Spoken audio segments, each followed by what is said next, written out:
নমস্কার, আজকে আমি চলে এসেছি একটা ভাজা মশলা নিয়ে। এই মশলাটা তৈরি করতে খুবই সামান্য উপকরণ লাগে। এর জন্য লাগবে আমার গোটা ধনে, গোটা জিরে এবং শুকনো লঙ্কা। এগুলো নেওয়া হয়ে গেলে এবার আমি নিয়ে নেব একটা কড়াইটা গরম হয়ে গেলে এর মধ্যে আমি শুকনো লঙ্কাগুলো দিয়ে ভেজে তুলে নেব।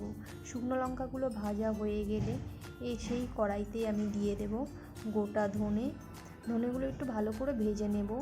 একটুখানি ভাজা হয়ে গেলে এর মধ্যে আমি দিয়ে দেব গোটা জিরে। এই দুটোকে বেশ ভালো করে ভেজে নেব। ভাজা হওয়ার পর এই দুটোকে নামিয়ে একটুখানি ঠান্ডা হতে দেব।